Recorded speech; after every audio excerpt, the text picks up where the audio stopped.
this this guy right here. I guess we're going to do this with Knox. Right. Hey everybody, it's Bryan, your friendly neighborhood reviewer, and hope everybody's doing good. I'm doing good. Apparently we got the animals today for this review, which we're going to do this one. We're going to do Neil Young's American Stars and Bars. Not exactly, kind of obscure, not really obscure, but it kind of gets lost in his canon a little bit. Sitting to show either back or front photo, whatever you want to.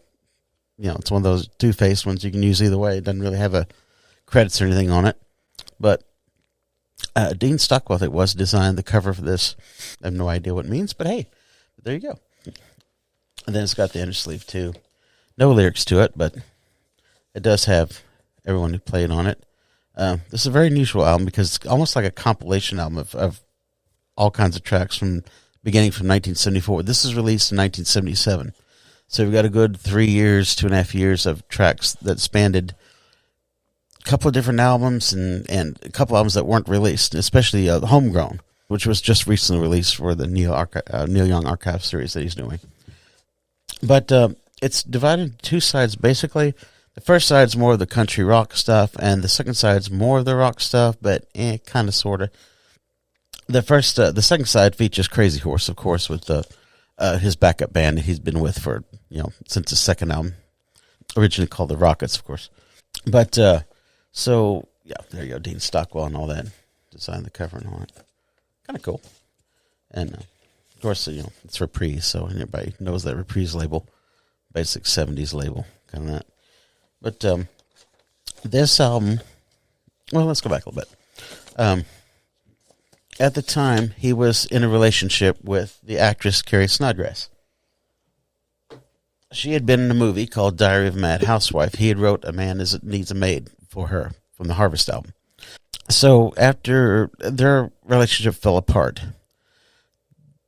Homegrown, the album Homegrown that was supposed to be released, and it was pulled by Neil Young, and Tonight's the Night was released, his kind of dark masterpiece of the period, from his Ditch trilogy. The Ditch trilogy, if I'm not mistaken, is Time Fades Away, On the Beach, and Tonight's the Night. So, those three albums were released. Homegrown was shelved mainly because it dealt a lot with his falling apart relationship. They weren't really married, but they were in a relationship for quite a while and had a son together. So, it detailed a lot of his feelings about the breakup and things like that, so it was a very personal album. Despite the Homegrown title, which is more about homegrown, the weed smoking. But anyway, so that album was very personal. So he pulled it and released Tonight's the Night, which all three of those albums really didn't do very well. They're more acclaimed now than they were then because they were very dark. They were dealing with Danny Whitten of Crazy Horse, who passed away from an overdose. I don't know if it was heroin or what, but he was a bad heroin habit. And he OD'd. Bruce Berry the same way, his roadie. These two guys he was very close to, and it dramatically affected him. And he was dealing with a lot of that. And then, the first marriage he had fell apart. They were only married a couple of years. And this relationship fell apart. So he was in a dark period at this time. And music obviously was used to get a lot of that out of him. So we come to American Stars and Bars. This album, the first side, like I said, is the country rock side, featuring Linda Ronstadt and Emmylou Harris, on backup vocals and things. It's almost like it is almost like a compilation because it is kind of thrown together from so many different sources. There was another album, Chrome Dreams, that supposedly featured Like a Hurricane, Will to Love, and Hold Back the Tears. Those three songs were on Chrome Dreams, supposed to be. It was also later released in his archive series. This album is a compilation, sort of, tracks that have been floating around for 3 years. Put it that way.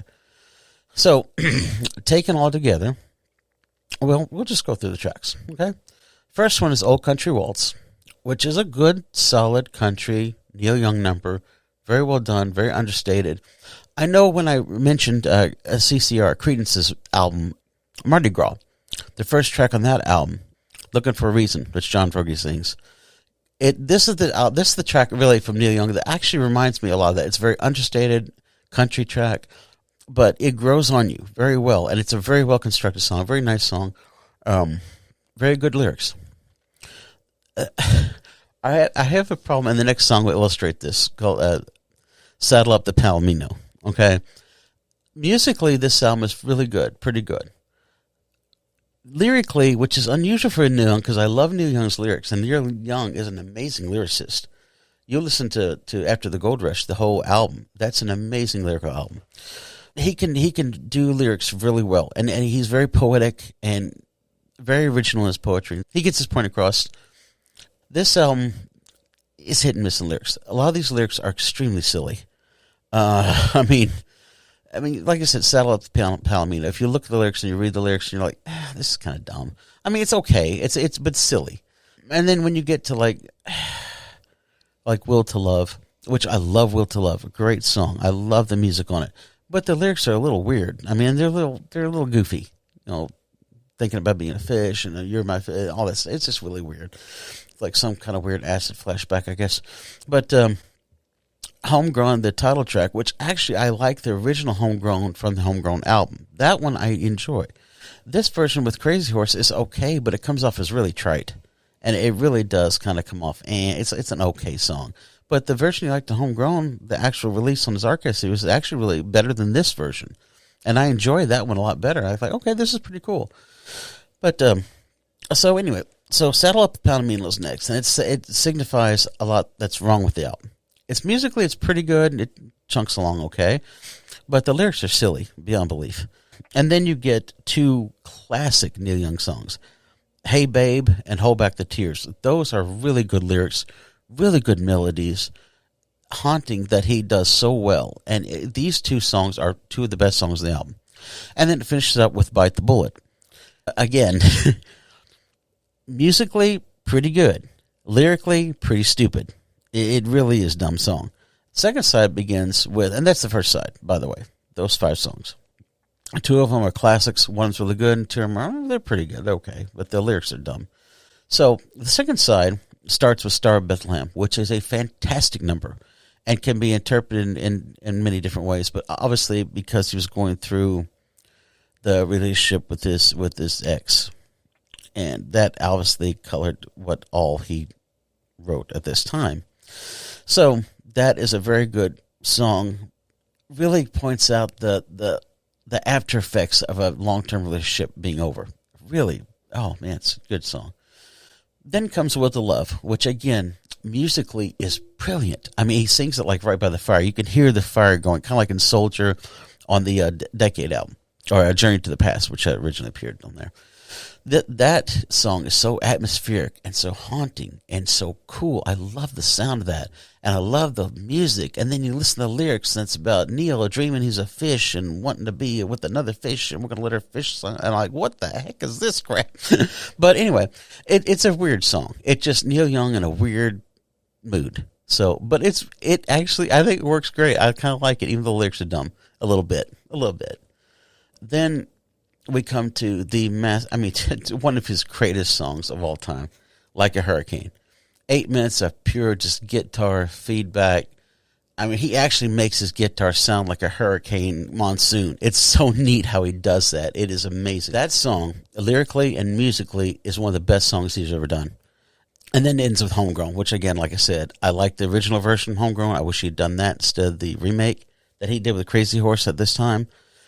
But to me, the remake, it comes off as trite. I mean, the lyrics are, look, there's good stoner anthems, and there's really great stoner anthems. This one's an okay stoner anthem. But so overall, it's a very hit and miss album. It's very well played, very well sung, all that. But the lyrics are really dumb on a lot of these songs. And then, no offense, like I said, Neil Young's a great lyricist. They wouldn't be so trite and dumb if he wasn't such a great lyricist. If he was an okay lyricist, say, okay, you're just not a great lyricist. But he's a very good lyricist. Come on, let's be honest. The man can write lyrics, and he's poetic without being redundant or without being obscure, I guess, or obscure for the right reasons. It's very difficult to make poetic lyrics that get your point across in a very creative way. Dylan could do it in a very subconscious way. It's almost like he was writing James Joyce to music. Neil Young is not as subconscious as Dylan, but he is very much more forward in his imagery, I guess. But it's still fantastical imagery. I mean, look at After the Gold Rush. You read the lyrics to that. It's amazing how he does that. So that, again, because I set him to a little bit higher standard because he's so good, it's kind of like if you read Shakespeare, you expect Shakespeare to be good. I mean, you don't expect him to be like, okay, whatever, some kind of minor artist. I mean, when he set the bar that high, then you got to keep that, you expect that level of consistency. So in this album, and it might be because of everything that's going on, so maybe he just was trying to create something and just wasn't thinking about the lyrics much. I don't know. But overall, this album, like I said, it's a hit and miss album. So I probably would give it about a 3 out of 5. I can't really recommend it, but it's certainly, again, not a bad album. It's a good, solid album. It kind of gets a little lost in Neil Young's canon, but Like a Hurricane is certainly one of the greatest songs he has ever done. An amazing song, amazing number. But overall, like I said, 3 out of 5. It's a good album. Once he cleared the air with this and Comes a Time and all that, I mean, he would go on to do Rest Never Sleeps, which is one of the classics of his late 70s. But like I said, not a bad album.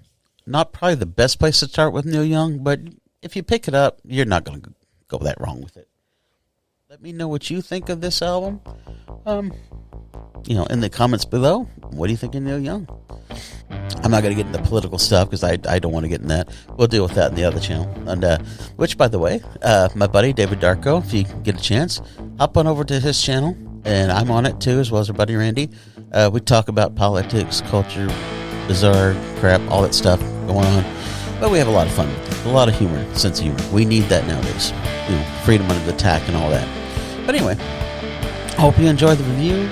Like, subscribe, hit the buttons. Greatly appreciate it.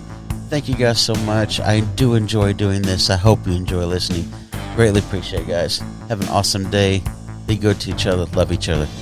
Peace out. Thanks.